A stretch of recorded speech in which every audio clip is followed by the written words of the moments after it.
Hey viewer, welcome back to my YouTube channel. I hope आप सभी ठीक होंगे।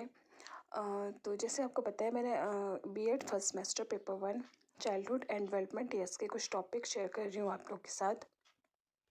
तो इसमें हमने अभी तक डायमेंशंस ऑफ इंडिविजुअल डिफरेंसेस के 2 डायमेंशंस करी थी, कॉग्निटिव एबिलिटीज़ एंड एप्टीट्यूड। तो चलिए अब आगे स्टार्ट करते हैं। नेक्स्ट है स्टडी हैबिट्स, जिसे हिंदी में कहा जाता है अध्ययन प्रवृत्ति। तो प्रत्येक आदत एक मूल रूप से एक मानसिक गुण है। अध्ययन प्रवृत्तियां मानव व्यवहार का सोच समझकर स्व इच्छा से विकसित होना है, जिससे छात्र आमतौर पर परीक्षा में उत्तीर्ण होने के लिए विकसित करते हैं। स्टडी हैबिट्स या अध्ययन आदत से अभिप्राय है कक्षा या विद्यालय परिसर के बाद या बाहर घर में पढ़ने की आदत। अध्ययन आदतें बच्चों द्वारा अपनी व्यक्तिगत पढ़ाई के लिए अपनाई जाती है। व्यवस्थित कुशल अध्ययन आदतें सकारात्मक परिणाम लेकर आती है, वहीं दूसरी ओर गलत और अव्यवस्थित अध्ययन की आदतें कमज़ोर प्रदर्शन और अकादमिक विफलता की ओर लेकर जाती है।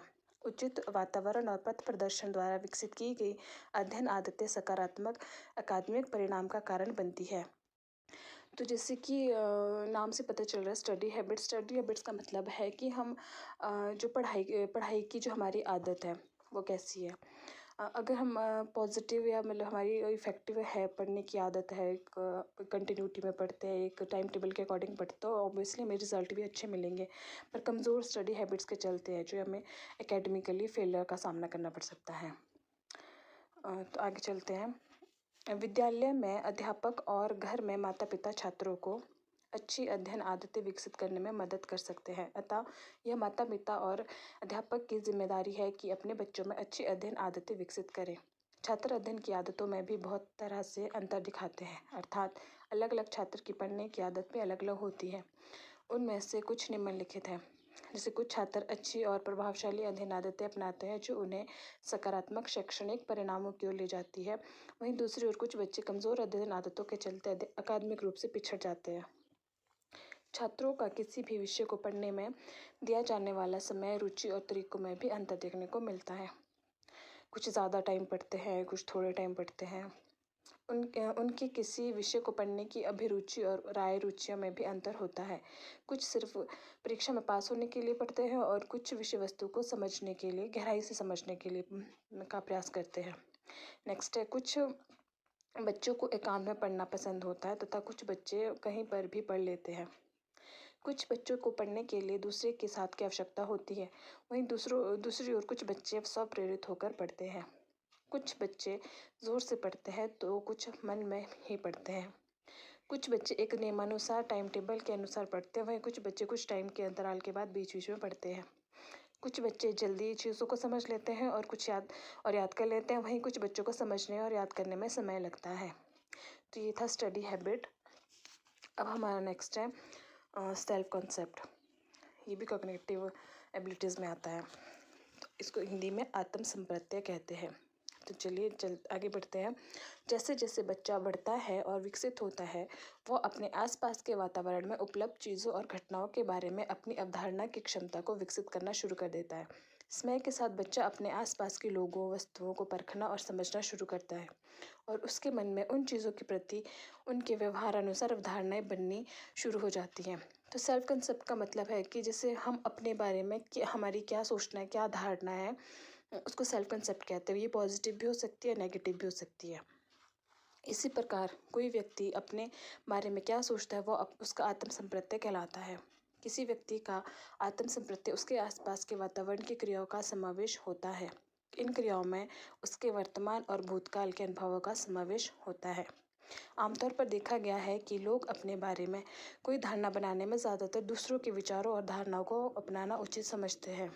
हमारी आत्म अवधारणा एक दर्पण की छवि की तरह होती है। जो हम अपने बारे में सोचते हैं वही लोग हमारे में देखते हैं, ताकि क्योंकि वही चीज़ हमारे व्यवहार में झलकती है। आत्म संप्रत्यय का निर्माण बाल्यावस्था और किशोरावस्था में तेजी से होता है, परंतु समय के साथ साथ हम कुछ जैसे जैसे नया सीखते जाते हैं तो इसमें परिवर्तन आता रहता है। तो छात्रों को जो अपने बारे में सकारात्मक और प्रभावशाली धारणा बनाने के लिए प्रोत्साहित किया जाना चाहिए, ताकि वे अपने विकास के लिए अपनी योग्यता और क्षमताओं का भरपूर प्रयोग कर सकें।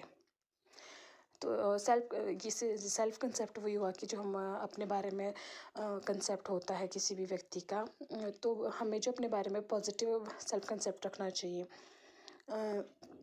इस सेल्फ कंसेप्ट में भी अलग अलग लोग जो है अलग अलग भिन्नताएं प्रदर्शित करते हैं।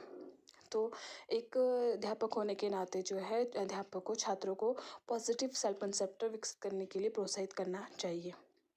नेक्स्ट है इसमें क्रिएटिविटी सृजनात्मकता किसी व्यक्ति की कुछ नया करने की मानसिक क्षमता तथा कुछ नया करने की क्षमता और नए विचारों और प्रक्रियाओं को विकसित करने की क्षमता है। सृजनात्मकता किसी कार्य को नए तरीके से करने और नए तरीके से किसी समस्या का समाधान करने की क्षमता को कहते हैं। सृजनात्मक का अर्थ है किसी कार्य को अलग तरीके से करना, कुछ नया करना जिसके बारे में पहले किसी ने सोचा ना हो।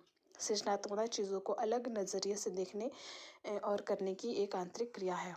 कोई भी क्रिया सृजनात्मक और असृजनात्मक हो सकती है। सामान्य तौर पर ऐसे लोग देखने को मिल जाते हैं जो किसी आम सृजनात्मकता का जो है बुद्धि से नहीं जोड़ना चाहिए। सृजनात्मकता सार्वभौमिक होती है तथा सभी प्राणियों में होती है, किसी में अधिक तो किसी में कम। सृजनात्मक प्रक्रम से जो उत्पादन होता है वह मौलिक होता है। ड्रिव डाहल के अनुसार सृजनात्मकता व्यक्ति की वह योग्यता है जिसके द्वारा वह कोई नवीन रचना करता है अथवा नवीन विचार प्रस्तुत करता है। तो अब इसकी कुछ फीचर्स देख लेते हैं। मास्लो के अनुसार सृजनशील बालकों में निम्नलिखित विशेषताएं पाई जाती है।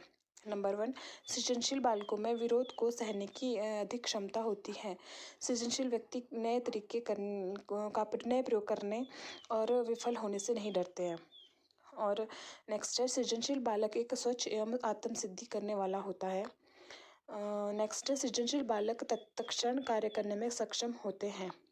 उनके विचारों में एक प्रवाह होता है जो बिना किसी प्रयास के स्वयं ही चलता रहता है। और नेक्स्ट है, उनमें उच्च स्तर की कार्यशक्ति होती है। उनके द्वारा किए गए कार्य मौलिक होते हैं और सृजनशील बालकों में अंतर्दृष्टि की शक्ति अधिक होती है। तो ये थी क्रिएटिविटी और स्टडी हैबिट्स। आगे हम करेंगे individual differences on the basis of affective domain. तो आज की वीडियो में बस इतना ही। Thanks for watching. Please like and subscribe my channel. Thank you so much.